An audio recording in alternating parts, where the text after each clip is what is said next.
Management of change. This is the clause with biggest impact on the API Q1 quality management system. This clause came into the standard from the 9th edition only. Before that, there was no management of change practices are there. Actually, API Q1 9th edition and ISO 9001 2015 introduced the risk factor into the management systems. So every change by default will introduce certain risk in the management system.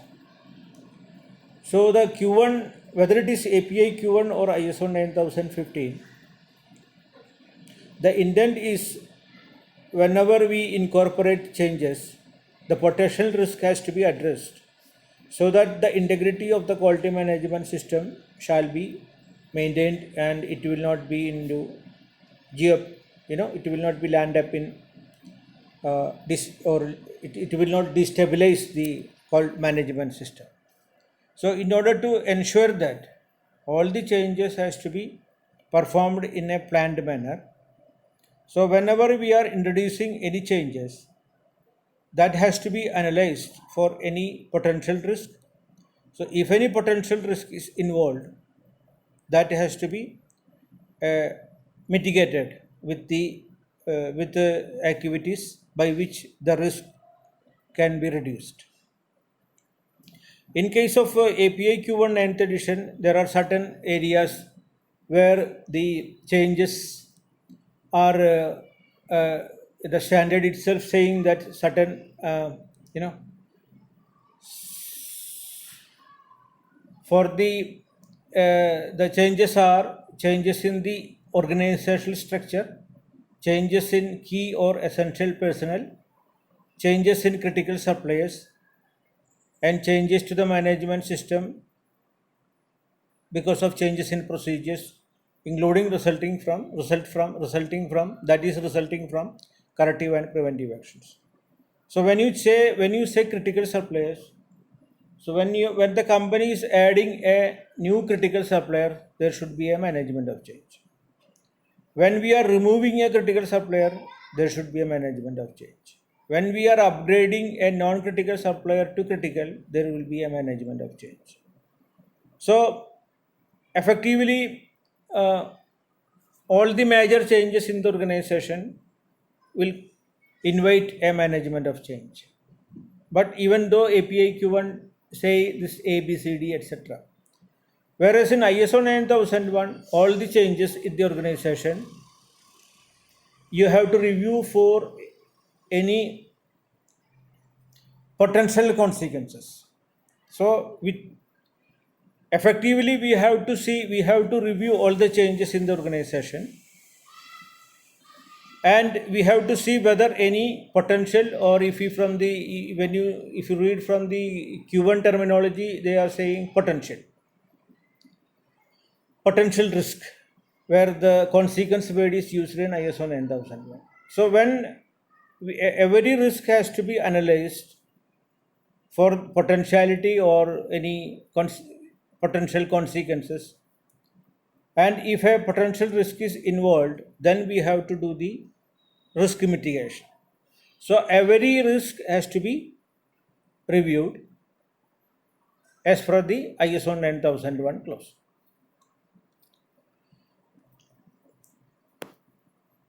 So I am explaining what I am trying to do here, because MOC is a area where most of the organizations finding difficulty in implementing management of change, even though MOC has been introduced in the year 2014 by API. Many organizations are struggling in this area. So I am trying to simplify. If you have more questions, you can post your questions in my YouTube channel. I will try to answer. So I am explaining with a simple format, by which how we can address MOC. So here you can see the MOC record. There should be for every MOC has to be identified with a MOC number, and there should be a MOC register in the organization. In a year you may have 30, 40 or more than 50 management of change request. This you can analyze for any trend, whether we are or the effectiveness of the MOC. So for that purpose and for creating a new MOC, you should have a control system for which so if a MOC register will be there, that will be more helpful. So here in this format, I identified certain changes which will cover PIQ1 as well as ISO 9001 also. So if anything is not covered in this nature of change or process, you can include it in the other document, and you have to mention the change description, and there should be 2 team members involved, mostly MR and HR. If a key personnel change, MR and HR can review it. If in case of a critical supplier, purchase manager and MR can involve. But the standard says the necessary approval has to be obtained. So depending upon your company policy, the necessary approval, for example, when you are adding a critical supplier, you need to have a certain approval from certain authority. So that person, either that person can involve in the review process, or you have to obtain approval from him. From that person. But the MOC, what are the risks involved, that can be reviewed by the MR and the purchase head, or MR and the HR head, or any other team members, depending upon the complexity of the organization. There is no rule for it, but everything has to be in the you should know who there should be it has to be defined in the company that who will review, who are the team members for reviewing critical supplier, who are the team members for adding changing of key personnel, etc. So depending upon the company policy and company procedure, that has to be addressed. So if you are if there is no potential risk involved, you can say that here in the potential risk involved, potential risk identified, there is no, you can say that no risk no risk at all. So the MOC will no need to process this MOC further. You can stop it there. Okay. If you are recruiting a new MR, or you are adding a new supplier, new critical supplier, and you already having 2-3 another critical supplier in the organization, already to purchase this material, and you are just adding another critical supplier, you may land up with some risk, some kind of risk identification, or you may not have land up in risk identification. So if you are not identified any risk, no further process is required. If you are identifying the risk, then you have to go for the risk mitigation plan. So you may have to have different activities depend upon the type of the activity you are involving. So there will be, if it is a critical supplier, you may have to audit them.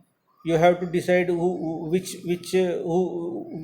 from the, you need anybody from the design department, or you need to anybody from the purchase department to audit that organization. And from the initial information from that organization, from that supplier, you may already find out certain things that has to be addressed. So accordingly you can have the action description.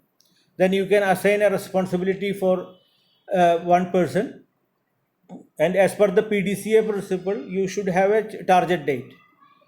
And any reference, remarks, etc. If you are conducting a training, you can insert the reference number of the training document here.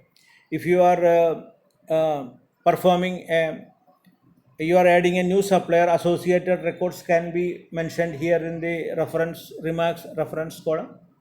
So your number of mitigation measures will be there. So depending upon the type of activity, either the purchase head or the HR head can sign along with the EMR. So there will be a review team. Then you have to make sure that your mitigation plan is completed in time. You, if you are anything, if not completed, you may have to identify why it is completed late, so that it can be used further to improve your system. And after you complete all the mitigation plans, depending upon your organization, there will be a MOC final review, and MOC will be closed. So these are the steps to be taken. So by using this kind of a format, you can handle the MOC in a effective manner. And another thing we have to note that when you are signing the API QR registration program agreement with API, you are you are bound to inform API any changes in the organizational structure, any change in key personnel, scope of operations, such kind of things you are obliged to inform API.